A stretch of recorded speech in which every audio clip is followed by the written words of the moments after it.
Hey guys, Jonathan with My Mechanic, and today we're going to be dropping the fuel tank on a 2002-2003 Mustang to get the fuel pump replaced. Using our gear wrench master set here, a jack and a piece of wood to drop the whole fuel tank and get that fuel pump replaced. So let's get started. See, a little bit of rust, not too bad, but it looks like it's been hooked here or be towed or something before. That frame's been kind of pulled out of the way. We got a little bit of rust on the bolts, but we need to pull the straps down. I think it's one bolt on this side and then one on the other, not this side, yeah, there. We got our filter. When you drop these little straps down to get the tank to come down, and then we should be able to pull it out.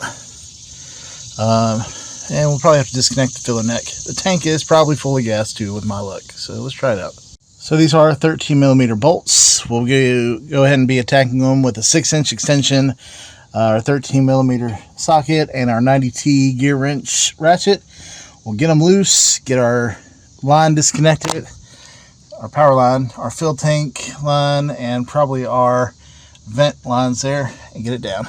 I got this master disconnect set that I got from AmPro 16 years ago, and we're going to use it to disconnect that line from the fuel pump, or I'm sorry, the fuel filter, so we can get that tension off that line before we start to drop the tank.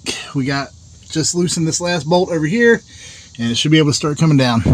All right, so we got the fuel tank dropped. Unfortunately, this one is full of gas, and it splashed into my armpit, and it's burning really bad. So we gotta get these bolts undone on the top of the fuel pump. We pull it out, replace it with a new one, and get this car going again.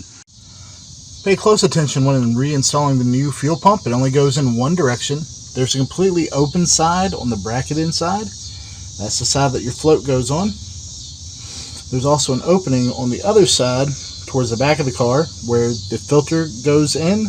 Make sure you get it in under the bracket into the hole, and that's when these will lock into place right here on the side. You got 2 snaps. They'll lock in. Make sure all your hoses are back in place when you install the pump, and you should be good to go.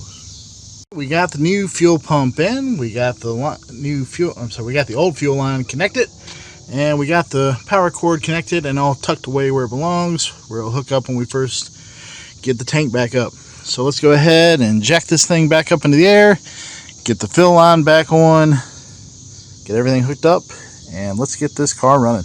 Fuel pump's in, tank's back up, lines are hooked up, filler's hooked back up. Moment of truth, she's gonna start the car.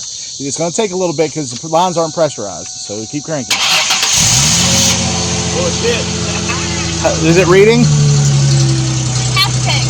Half tank. I didn't dump half a tank, but okay. Oh no, it's already got 3/4. Okay. So, and plus you had a bad reader too, so it might have been wrong anyhow. Alright, so we are good. New fuel pump ready to go. Wave high. Thanks for watching. See you next time.